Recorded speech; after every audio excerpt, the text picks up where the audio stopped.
En politique, il y a deux catégories. Il y a les hommes politiques, femmes politiques, et les hommes d'État, femmes d'État. Connaissez-vous la différence entre les deux? Je vais vous expliquer la différence entre un homme d'État et un politicien. L'homme politique pense aux prochaines élections. L'homme d'État pense aux prochaines générations. Le politicien, il pense constamment à l'élection. L'homme d'État pense au bien des Camerounais.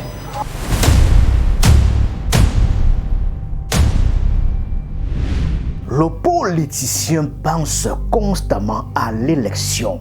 L'homme d'État pense au bien des Camerounais. La formule que Samuel Eto'o a prononcée ce mercredi est, dans sa structure originelle, l'œuvre d'un homme dont le Cameroun n'a jamais entendu parler.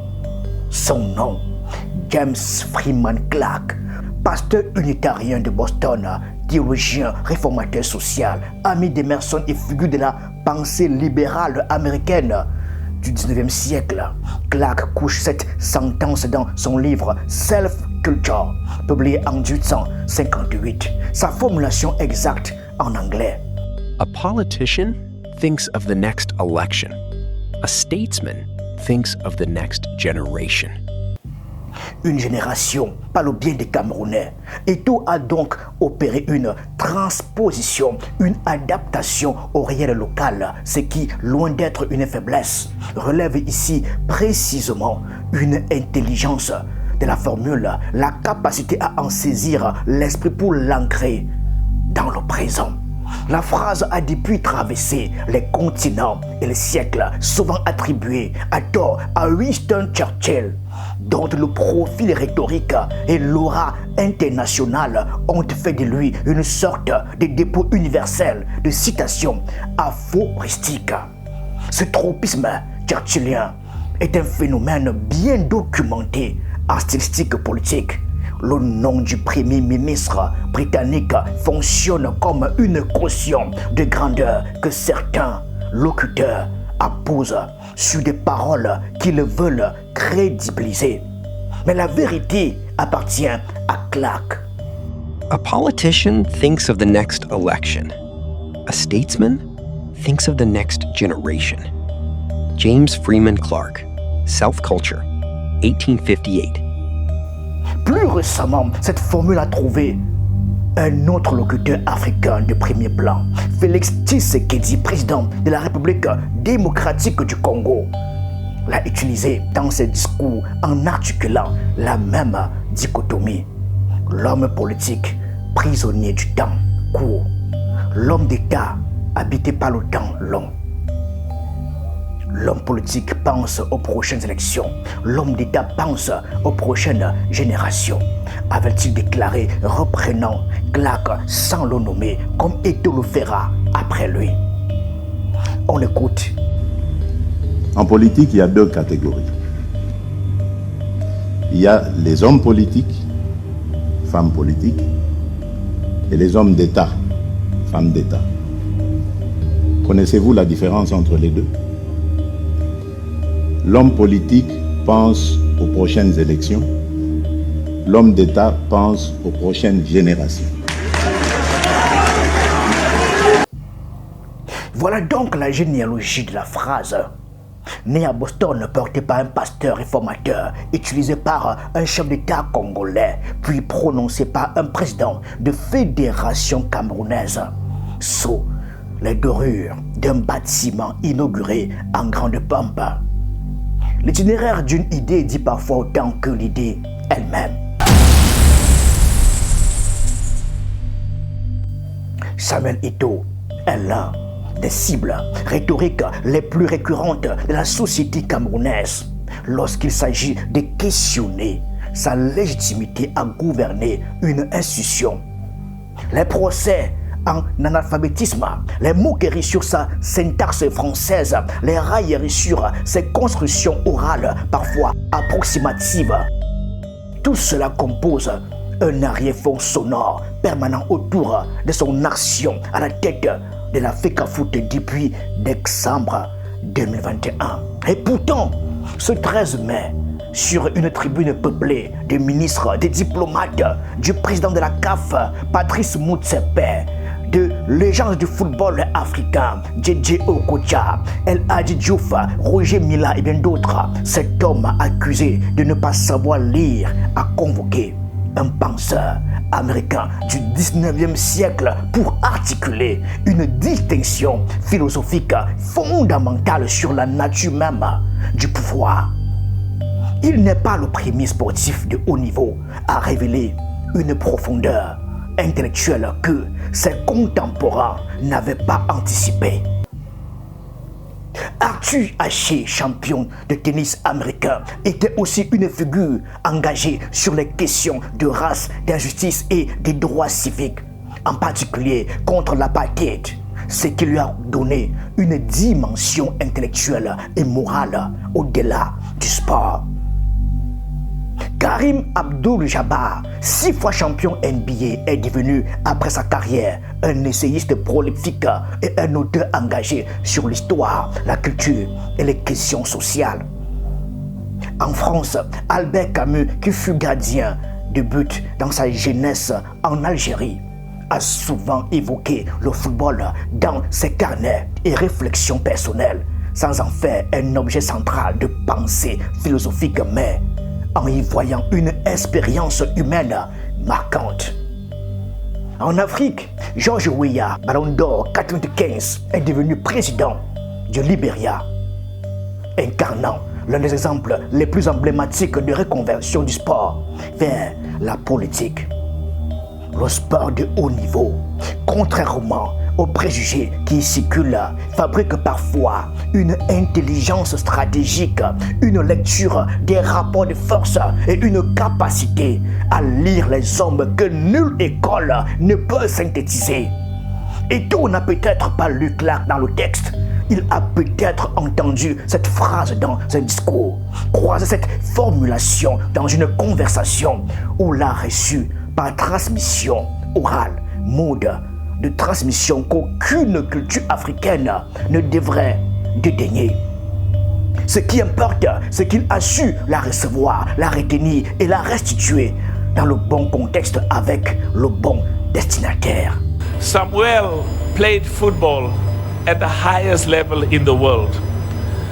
And at times, there's a lot of impatience because he sees what we can do and where we should be to bring the pride and the dignity of Africa. And sometimes we drive a car and the car is driving 20 kilometers an hour. And Samuel says, I want 100 kilometers, I want 100 kilometers. So I just want to say, Samuel, I am so proud of you. So, so proud. Can we clap hands for Samuel? So proud. La citation de Clark n'était pas lancée dans l'air, elle était adressée à quelqu'un.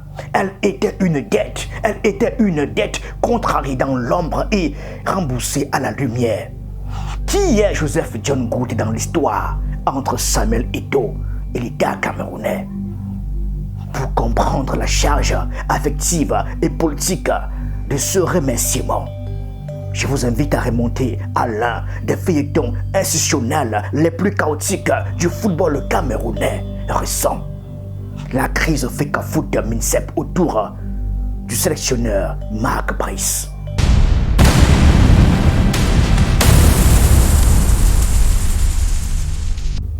Depuis avril 2024, la FECAFOOT dirigée par Eto'o et le ministère des Sports, sous Narcisse Mouele-Kombi, s'était engagé dans un bras de fer ouvert d'une rare violence institutionnelle. Le ministre avait nommé Marc Brice, le technicien belge, à la tête des Lions indomptables du Cameroun sans consulter la fédération. Eto'o avait refusé de reconnaître cette nomination. La FIFA est par courrier pour rappeler l'autonomie statutaire des fédérations membres vis-à-vis des gouvernements. Des réunions s'étaient soldées par des fins de non-recevoir. Un conflit sur le stade du match Cameroun-Namibie, Garoua contre Yaoundé, avait failli faire basculer la situation dans l'absurde. Eto'o menaçant de faire jouer les Lions U20 à la place de la sélection senior. C'est dans ce contexte de paralysie que Joseph John Ngouté était intervenu comme arbitre des faits. Le Premier ministre avait convoqué à la primature une réunion tripartite, lui, Eto'o, Moelo Kombi. Dans l'ombre institutionnelle de cette séquence, la présidence de la République, à travers la chaîne administrative pilotée par Ferdinand Nganga, suivait de près l'évolution du dossier en tant que centre névralgique de validation et d'orientation des arbitrages sensibles. Après des heures de discussion tendues, un communiqué était tombé. La FECAFOOT a été rétablie dans ses droits. La présidence de la République a donné les instructions fermes. Eto'o avait remporté le bras de fer institutionnel et John Ngouté en avait été l'artisan discret. Ce n'était pas la seule intervention du chef du gouvernement. Dans la crise sur le stade du match contre la Namibie, c'est encore John Ngouté qui avait dénoué l'impasse en convoquant les joueurs et en tranchant la question du lieu de la rencontre. Garoua, comme Eto'o le voulait. À chaque moment de rupture grave entre la fédération et l'exécutif, le Premier ministre avait joué l'amortisseur, parfois au prix de tensions avec son propre ministre de tutelle. Alors, quand Eto'o dit devant caméra, devant l'État, devant l'Afrique du football réuni, je sais pourquoi je le dis, et vous le savez, ce n'est pas un blanc rhétorique. C'est une comptabilité intime rendue publique. La mémoire des couloirs de la primature, des compromis arrachés, des tensions absorbées. C'est une reconnaissance politique formulée avec la précision d'une citation philosophique. On écoute Samuel Eto'o. Excellence, Monsieur le Premier ministre, représentant personnel du chef de l'État. Cher papa, merci d'être l'homme d'État que vous êtes. Je vais vous expliquer la différence entre un homme d'État et un politicien. Le politicien, il pense constamment à l'élection. L'homme d'État pense au bien des Camerounais. Vous êtes un homme d'État, papa, et merci d'être l'homme d'État que vous êtes. Et je sais pourquoi je le dis et vous le savez. Merci, papa. Juste avant de s'adresser au Premier ministre, Samuel Eto'o avait prononcé un autre nom, plus discret, plus chargé encore des sous-textes pour ceux qui lisent les équilibres du palais de Toudi. Oswald Baboké. On écoute Samuel Eto'o. Hors considération, juste le grand frère qu'il est, je sais qu'il ne sera pas content. Mais grand frère, je vais le faire aujourd'hui. Parce que les yeux du monde sont braqués ici. Il faut qu'on sache que j'ai retrouvé il y a plusieurs années, avant qu'il ne devienne politicien, le grand frère que j'ai perdu, que je n'ai pas connu, que ma maman nous a donné. Mon grand frère Oswald Baboké, je voudrais te dire merci. Ces mots apparemment simples, presque fraternels, ont résonné comme un signal pour les initiés. Oswald Baboké n'est pas un inconnu de la sphère publique, mais il est de ceux que le système préfère maintenir dans la discrétion opératoire. Directeur adjoint du cabinet civil de la présidence de la République, il est, selon des indiscrétions concordantes, l'interface entre Samuel Eto'o et le sommet de l'État. L'homme de confiance par lequel transitent les messages, les dossiers, les arbitrages. La cartographie du pouvoir au palais présidentiel camerounais est connue dans ses grandes lignes. Samuel Mvondo Ayolo, directeur du cabinet civil, est le plus proche collaborateur de Paul Biya, celui par qui tout doit passer, qui classe les demandes d'audience du chef de l'État, qui lit les notes des services de renseignement chaque matin avant que Paul Biya lui-même ne soit à son bureau. Oswald Baboké, son adjoint, gère d'autres dossiers, d'autres réseaux, selon une source qui a suivi de près la trajectoire de Baboké. Il aurait eu, dans les périodes de tension entre la FECAFOOT et l'exécutif, un rôle de courroie de transmission vers les décideurs, permettant ainsi à Eto'o de faire remonter ses positions à un niveau supérieur à celui du ministre des Sports.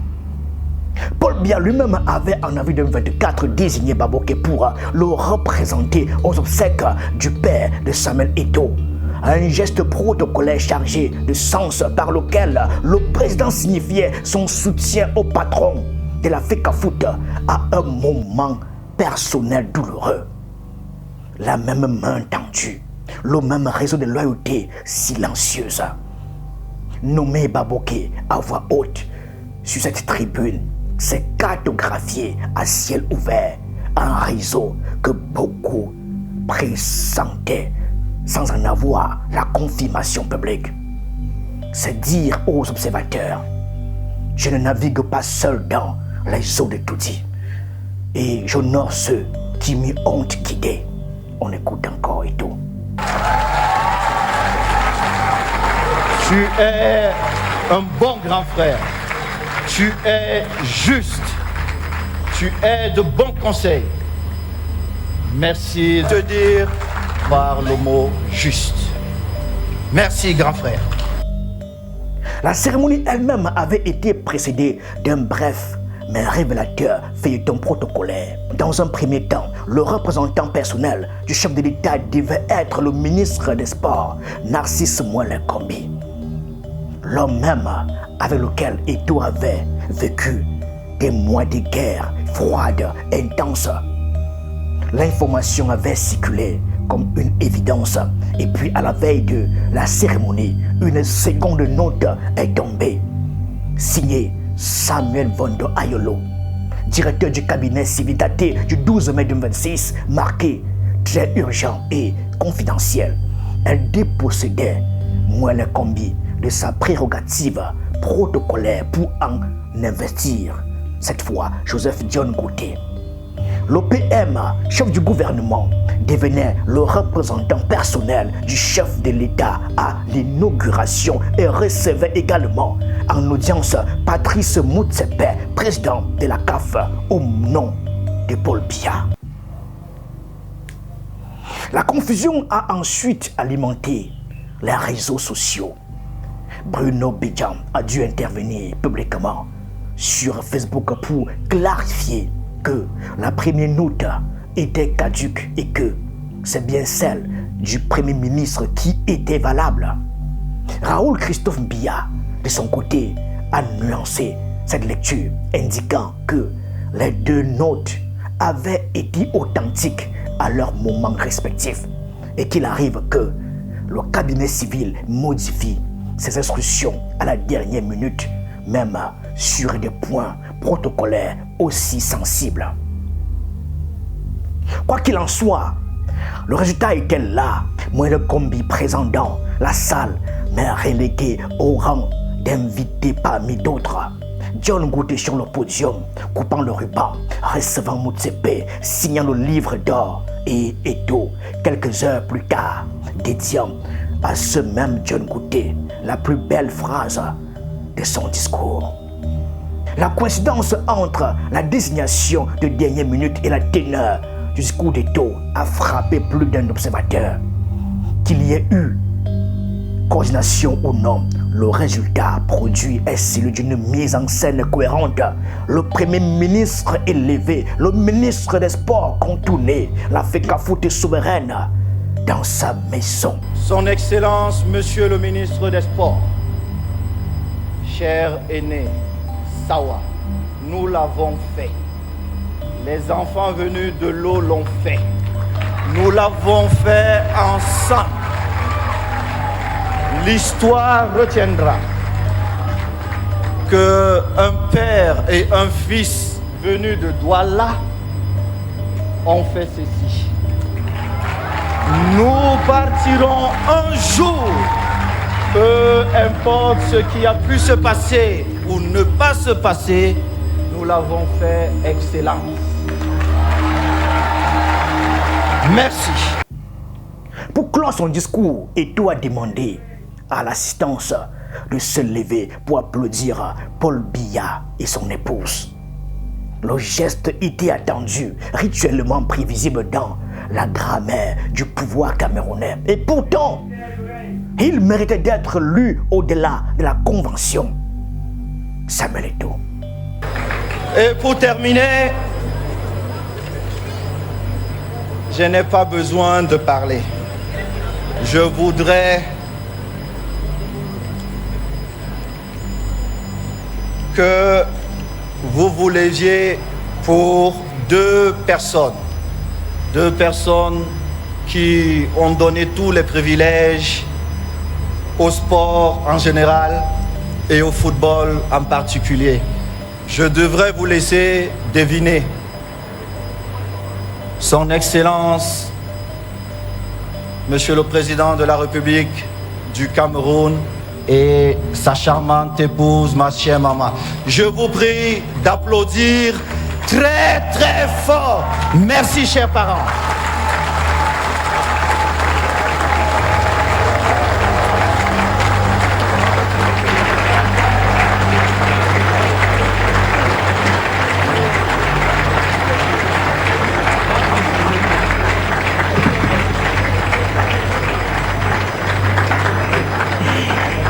You may be seated, please. Thank you. Samuel Eto'o sait ce qu'on dit de lui dans certains salons de Yaoundé. Il sait que des rapports circulent, que des insignations le présentent comme un rival potentiel de Paul Biya, qu'un clip de rappeur l'avait un jour appelé à briguer la présidence et que cet épisode-là avait sémé la panique dans son entourage. Il avait lui-même pris la parole pour démentir catégoriquement toute ambition présidentielle, réaffirmant son soutien indéfectible au chef de l'État Paul Biya. Cette standing ovation était donc aussi un message politique, une mise en scène de la loyauté adressée au palais et à tous ceux qui surveillent Eto'o d'un œil inquiet. Au moment précis où le Cameroun attend de Paul Biya la nomination de son vice-président, ce dauphin concessionnel dont le nom serait connu d'au moins un Camerounais, Paul Biya lui-même, l'homme de Ouada envoie un signal limpide. Je suis dans le camp du chef. Je demande des ovations. Je ne brigue pas des trônes.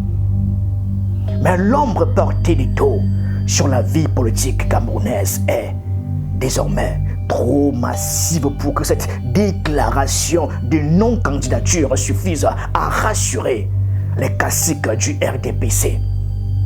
Patrick Motsepe lui-même avait glissé lors d'une intervention précédente un avertissement presque paternel. Samuel aime aller vite. Une observation diplomatiquement elliptique, mais que les fins lecteurs du football africain ont su entendre comme une mise en garde sur un tempérament qui peut parfois brûler les étapes.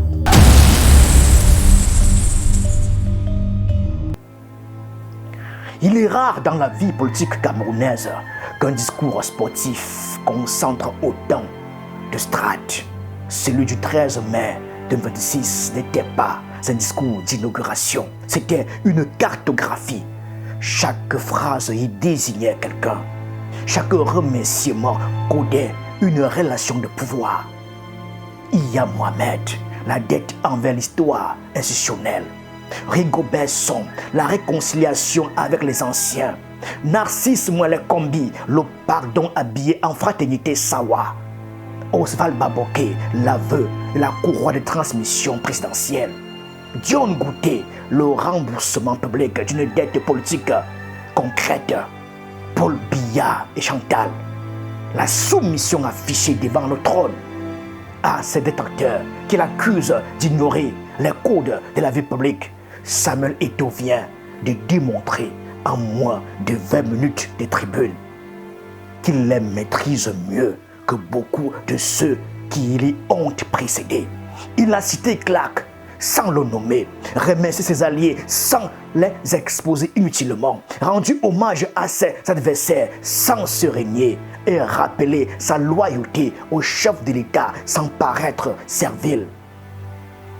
Là où ses prédécesseurs rédigeaient des communiqués et convoquaient des conférences de presse, Eto'o, lui, a choisi la tribune d'un jour de gloire pour régler ses comptes et honorer ses dettes dans un même mouvement, sous le regard du Gotha du football africain, de la FIFA par écran interposé et de l'ensemble de la presse nationale et internationale.